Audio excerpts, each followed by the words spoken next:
बहुत समय पहले की बात है। घने जंगलों, ऊंचे पेड़ों और चिड़ियों की चहचहाहट से घिरा हुआ एक सुंदर सा गांव था। इस गांव का नाम था सोनगढ़। सोनगढ़ छोटा जरूर था, लेकिन वहां के लोग बड़े दिल वाले थे। कोई अमीर नहीं था, लेकिन कोई भूखा भी नहीं सोता था। लोग मेहनत करते थे, ईमानदारी से कमाते थे और एक दूसरे का दुख सुख बांटते थे। इसी गांव में रहता था एक गरीब मगर मेहनती आदमी, वीरन। वीरन की पहचान पूरे गांव में एक सीधी सादी सच्ची मेहनत करने वाले इंसान की थी। हर सुबह सूरज निकलने से पहले वो उठता, कुल्हाड़ी उठाता और जंगल की ओर निकल पड़ता। उसकी रोजी रोटी जंगल से लकड़ियां काट कर उन्हें बाजार में बेचने से चलती थी। दिन भर की मेहनत के बाद जो थोड़े बहुत पैसे मिलते, उन्हीं से घर चलता। वीरन की पत्नी का नाम था सुमन। सुमन बहुत समझदार और धैर्यवान स्त्री थी। गरीबी में भी उसने कभी शिकायत नहीं की बात है। वीरन जंगल में लकड़ी काटते काटते बहुत थक गया। पसीने से उसका पूरा शरीर भीग चुका था। वो पास ही पड़े एक बड़े पत्थर पर बैठ गया। तभी अचानक उसके सामने एक रहस्यमयी योगी आ खड़ा हुआ। सफेद दाढ़ी, साधारण कपड़े और आंखों में अजीब सी चमक। योगी ने मुस्कुराकर कहा, बेटा घबराओ मत, तुम्हारे नसीब में बहुत तरक्की लिखी है। वीरन ने हैरानी से उसकी ओर देखा और बोला, बाबा कैसी तरक्की? मेरी आधी जिंदगी तो लकड़ी काटते निकल गई। अब क्या बदलेगा? योगी ने शांत स्वर में कहा, सब्र रखो, जल्द ही तुम्हें एक नया रास्ता मिलेगा। बस डर और लालच से दूर रहना। इतना कहकर वो योगी हवा की तरह गायब हो गया। वीरन कुछ देर वहीं बैठा रहा। अजीब किस्म का आदमी था। पूरे गांव में उसे बेवकूफ बनाने के लिए कोई और नहीं मिला।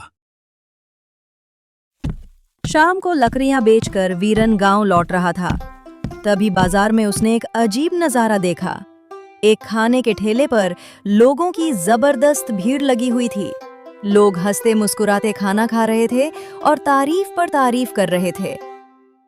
वीरन मन ही मन बोला, अगर मेरा भी ऐसा ठेला होता तो सुमन को कभी खाली हाथ न रहना पड़ता। घर पहुंचकर उसने सुमन से कहा, आज बाजार में एक ठेले पर बहुत भीड़ थी। मन था तेरे लिए कुछ लाऊं, मगर इतने पैसे नहीं थे। सुमन मुस्कुराकर बोली, कोई बात नहीं जी, मुझे कुछ नहीं चाहिए आपसे। चलो खाना लगाती हूँ, सुबह से कुछ खाया नहीं है ना।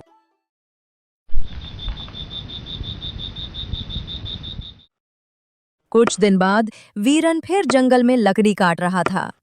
तभी उसने देखा, वही मशहूर ठेले वाला जंगल की एक पुरानी गुफा से बाहर निकल रहा है।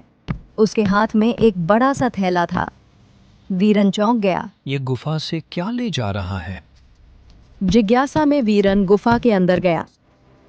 गुफा के अंदर सिर्फ अंधेरा और सन्नाटा था, लेकिन वहां कुछ भी नहीं था। यहाँ तो कुछ भी नजर नहीं आ रहा है। फिर उसने क्या लेकर गया यहाँ से?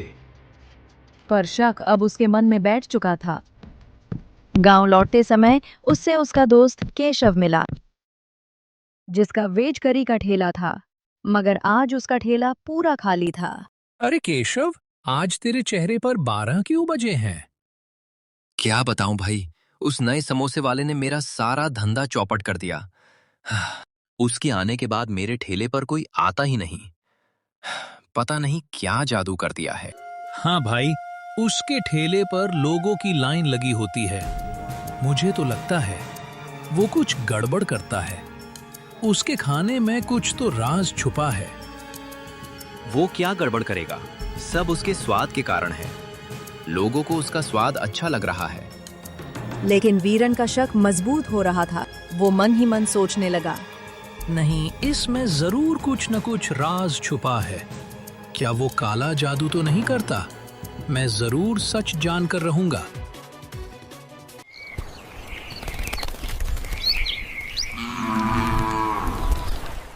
अगली सुबह वीरन ने उसके ठेले पर जाने का ठान लिया था। वो ठेले की तरफ निकल पड़ा। जहां उसने देखा, हमेशा की तरह उसके ठेले पर भीड़ लगी थी। अरे भाई, एक प्लेट समोसे देना। जब वीरन ने समोसा खाया तो उसकी आंखें चमक उठी।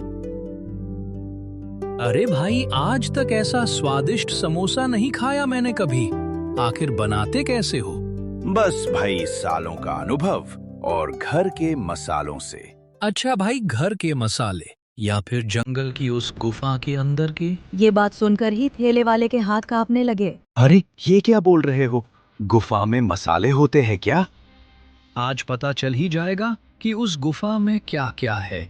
ठेले वाले के चेहरे पर डर साफ झलक रहा था। वो चुपचाप वीरन को ठेले की साइड में ले गया।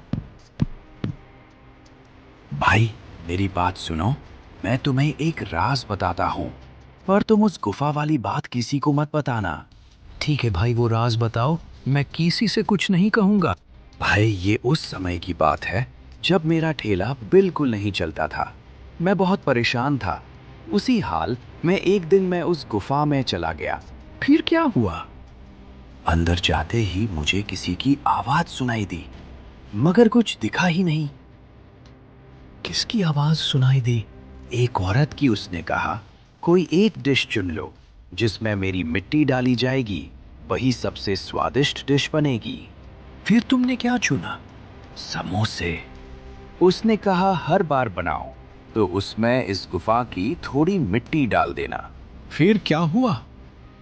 फिर क्या, मैंने डरते डरते गुफा से मिट्टी ले आया और अपने मसालों में मिला दी, और फिर उसी दिन से मेरे समोसों का स्वाद बढ़ गया।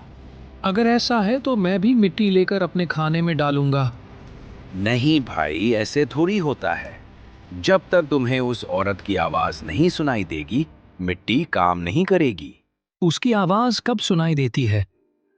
मुझे तो चौथी बार में आवाज सुनाई दी। उससे पहले मैं 3 चक्कर लगा चुका था। अब वीरन ने गुफा में जाने का ठान लिया था।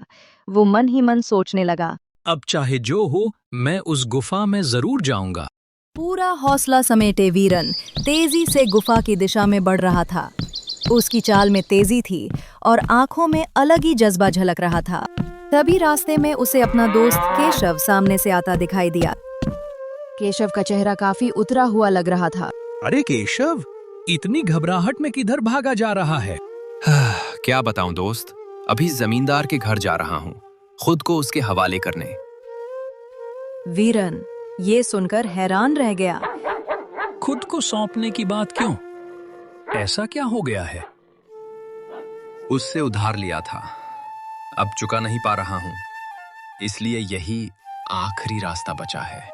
नहीं केशव, ये मत करना। मेरे पास इससे निकलने का तरीका है। तरीका? कैसा तरीका? पहले जमींदार से मिलते हैं, बात मैं संभालूंगा। दोनों जमींदार के घर जाने लगे। जमींदार अपने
गुफा के सामने खड़े थे। अंदर घुसते ही सन्नाटा था। अरे भाई, ये गुफा तो पूरी खाली है, यहाँ कहाँ से होगा कोई चमत्कार? जब उस औरत की आवाज आएगी तभी चमत्कार होगा। दोनों बेसब्री से उस आवाज का इंतजार करने लगते हैं। मुझे तो लग रहा है कि जमींदार के सामने वादा करके हमने बड़ी गलती कर दी। अब कुछ नहीं होगा। तभी अचानक तेज हवा का झोंका गुफा में घूम गया और इसी बीच एक रहस्यमयी आवाज गूंज उठी। वीरन, केशव, बताओ एक डिश का नाम। वीरन की आंखों में चमक आ गई, लेकिन केशव डर से कांपने लगा। भाई, ये किसकी आवाज है? डर मत, यही तो वो देवी है। जल्दी बता, तुझे क्या बनाना आता है? भाई, मुझे तो बस सादी वेज करी और रोटी ही बनानी आती है। वीरन दोनों हाथ जोड़कर बोला। हे देवी, हमारी डिश है वेज करी और रोटी। फिर वही रहस्यमय आवाज दोबारा गूंजी। ठीक है, अब तुम यहाँ की मिट्टी ले जा सकते हो। जब भी वेज करी और रोटी बनाओ तो उसमें इस मिट्टी की थोड़ी सी मात्रा डालना। ये सुनते ही दोनों के चेहरे खिल उठे, लेकिन आवाज ने चेतावनी भी दी। बस लालच मत दिखाना, नहीं तो इस मिट्टी का असर उल्टा हो जाएगा। नहीं देवी जी, हम कभी लालच नहीं करेंगे। दोनों ने सावधानी से गुफा की थोड़ी सी मिट्टी थैले में भरी और खुशी खुशी गुफा से बाहर निकल आए। भाई, कल मैं ये मिट्टी अपने वेज करी के खाने में डालकर देखूंगा। पता चलेगा सच में क्या कमाल होता है। हाँ, बस जरा सी डालना। मैं कल तेरे ठेले पर आऊंगा। दोनों अपने अपने घर की ओर चल पड़े।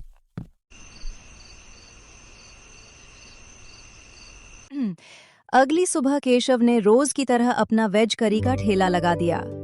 उसके मन में गुफा की मिट्टी को लेकर उम्मीद भी थी और डर भी। कांपते हाथों से उसने वेज करी में उस जादुई मिट्टी की थोड़ी सी मात्रा मिला दी। थोड़ी देर बाद उसने खुद चख कर देखा। अरे, इसमें तो कोई खास स्वाद नहीं है। बिल्कुल पहले जैसी वेज करी ही लग रही है। केशव का चेहरा उतर गया। इतनी मेहनत से मिट्टी लाएं और कुछ भी फर्क नहीं पड़ा। तभी वीरन वहां पहुंच गया। क्या हुआ केशव, उदास क्यों है? भाई, मिट्टी तो डाली है पर स्वाद में कोई फर्क नहीं पड़ा। अरे पगले, ये हमें नहीं लगेगा। इसका कमाल दूसरों को दिखेगा। थोड़ा इंतजार कर, कोई ग्राहक तो आने दे। कुछ ही देर में 2 ग्राहक ठेले के पास आकर रुक गए। अरे केशव भाई, आज क्या नया मसाला डाला है? खुशबू तो बहुत जबरदस्त आ रही है।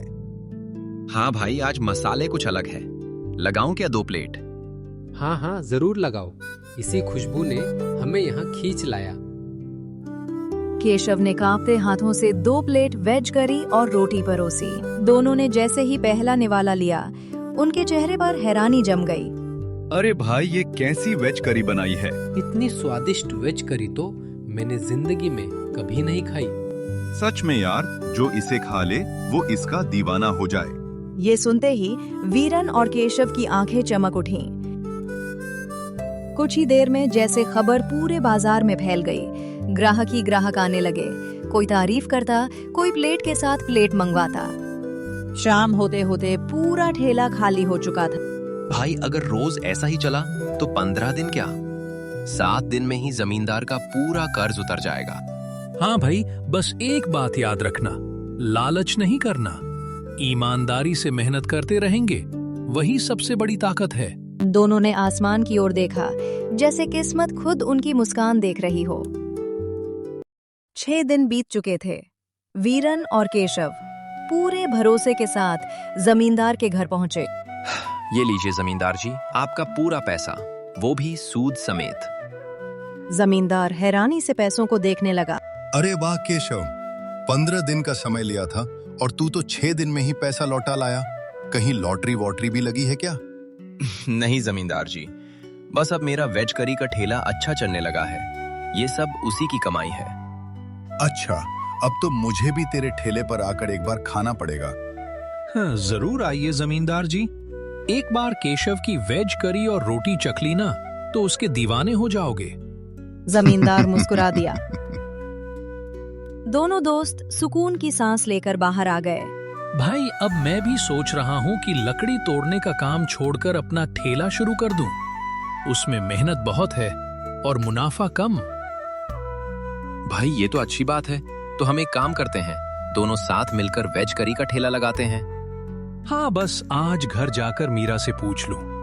अगर उसने हाँ कर दी तो कल से ही हम दोनों साथ मिलकर काम करेंगे। ठीक है भाई, पूछकर बताना। घर पहुंचते ही वीरन ने अपनी पत्नी मीरा से बात की। मीरा, मैं सोच रहा हूँ मेरे दोस्त केशव के साथ वेज करी का ठेला खोल लूं, क्योंकि अब लकड़ी के काम में कमाई नहीं हो रही है। अगर इससे हमारी जिंदगी संवरती है तो मेरी हाँ हमेशा आपके साथ है। अगले ही दिन केशव और वीरन ने एक साथ वेज करी और रोटी का ठेला लगाया। अब गांव में उन दोनों का वेज करी और रोटी का ठेला बहुत मशहूर हो गया। दोनों ईमानदारी से मेहनत करते, किसी से ज्यादा पैसा नहीं लेते और गुफा की देवी की चेतावनी को कभी नहीं भूलते।